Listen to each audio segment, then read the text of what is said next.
200,000 pisong alok na pabuya para mahanap ang nasa likod ng pagpatay sa isang dating barangay kagawad sa Pateros. At sa Quezon City, arestado ang dalawang nag-away sa Quirino Highway dahil umano sa onsehan sa droga. Saksi, si Bam Alegre. Nakatigil sa gitna ng intersection sa Quirino Highway sa Barangay Baysa, Quezon City. Ang motorsiklong yan nang sumulpot ang isang lalaking nakabisikleta. Sa gitna ng pag-uusap nila, hinila ng nakabisikletang lalaki ang angkas na motorsiklo. Humantong ito sa habulan ng dalawa. Hindi na nahagip sa CCTV ang mga sumunod na eksena. Pero inaresto ang dalawa nang hindi magpaawat sa mga responding traffic enforcer. Ang pinag-ugatan na komosyon ayon sa pulisya, onsehan sa iligal na droga.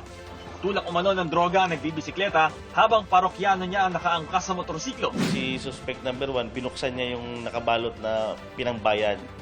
Doon, na-found out niya na yung laman pala ng hindi pera, kundi puro mga dyaryo.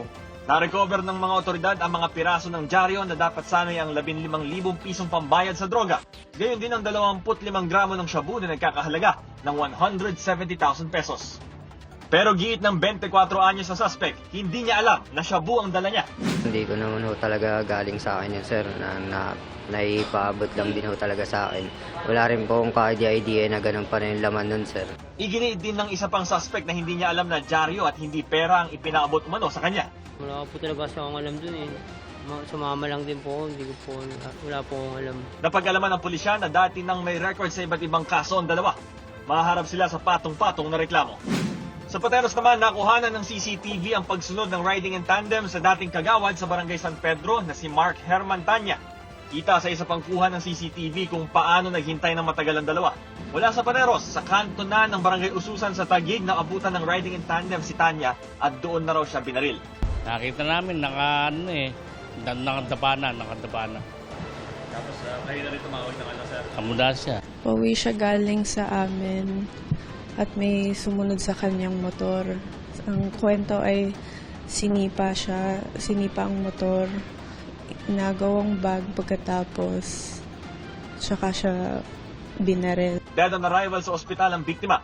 Tinangay pa ng mga salarin ang bag ng biktima na naglalaman ng kinita ng family business nila na lechonan.